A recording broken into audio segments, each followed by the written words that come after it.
Hello बच्चों, let's read the question. The question says can a particle in one dimensional motion with zero speed में have non zero velocity. ठीक है बच्चों, सो इस question के अंदर हमें क्या पूछा है कि कोई भी पार्टिकल है वो अगर वन डायमेंशनल मोशन कर रहा है और उसके पास की उसकी जो स्पीड है वो क्या है, जीरो है. ठीक है बच्चों, सो इस क्वेश्चन को करने के लिए हम क्या करेंगे, की कंसेप्ट अप्लाई करेंगे. ठीक है बच्चों, सो की कंसेप्ट के अंदर सबसे पहले हम स्पीड की जो फॉर्मूला होता है उसकी वैल्यू कैलकुलेट करेंगे कि स्पीड का जो हमारा फॉर्मूला होता है वो क्या होता है.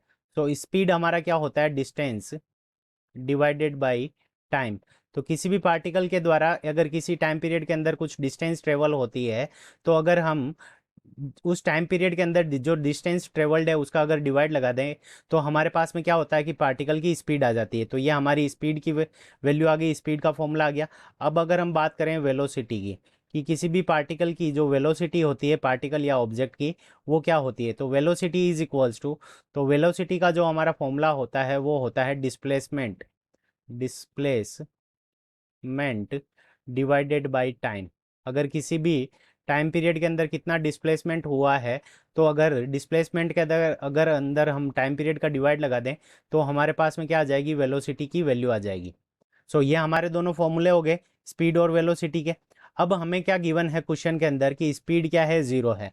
तो स्पीड हमारी स्पीड को अगर हम एस से रिप्रेजेंट करें तो एस इज इक्वल्स टू, अगर डिस्टेंस हमारी डी है तो डी डिवाइडेड बाई टी. ठीक है बच्चों, तो यहाँ पे देखो स्पीड की वैल्यू हमें क्या गिवन है, जीरो गिवन है. इसका मतलब क्या है कि टाइम पीरियड तो जीरो हो नहीं सकता. इसका मतलब हमारी जो डिस्टेंस है वो डिस्टेंस इस पार्टिकल के द्वारा जो ट्रेवल की गई डिस्टेंस है. तो इस पार्टिकल ने जो डिस्टेंस ट्रेवल की है वो क्या है, जीरो है. So distance is equals to zero. तो डिस्टेंस हमारी क्या है, जीरो है. तो उस कंडीशन के अंदर जो डिस्टेंस, जब इसकी वन डायमेंशन के अंदर डिस्टेंस जीरो है तो उस कंडीशन के अंदर इसका जो डिस्प्लेसमेंट है वो भी क्या होगा, जीरो होगा. क्योंकि वन डायमेंशन के अंदर जो डिस्टेंस और डिस्प्लेसमेंट होते हैं वो हमारे क्या होते हैं, इक्वल होते हैं. सो डिस्टेंस एंड डिस्प्लेसमेंट दोनों ही हमारे क्या हो गए, जीरो हो गए. तो डिस्टेंस और डिस्प्लेसमेंट दोनों जीरो है. तो उस कंडीशन के अंदर हमारी वेलोसिटी की वैल्यू क्या होती है, डिस्प्लेसमेंट डिवाइडेड बाई टाइम. तो वेलोसिटी को अगर हम v से रिप्रेजेंट करें तो डिस्प्लेसमेंट भी जीरो हो गया. तो जीरो डिवाइडेड बाई टी, तो वेलोसिटी की भी वैल्यू क्या हो गई, जीरो हो गई. तो हमें क्या पूछा है कि may have non zero velocity. So it can't, यानी वेलोसिटी इसकी क्या हो सकती है, जीरो नहीं हो सकती. Velocity its velocity can't be can't be have can't have any value. तो यानी उसके पास में कोई भी वैल्यू नहीं होगी और वेलोसिटी की भी वैल्यू हमारे पास में क्या हो जाएगी, ज़ीरो हो जाएगी.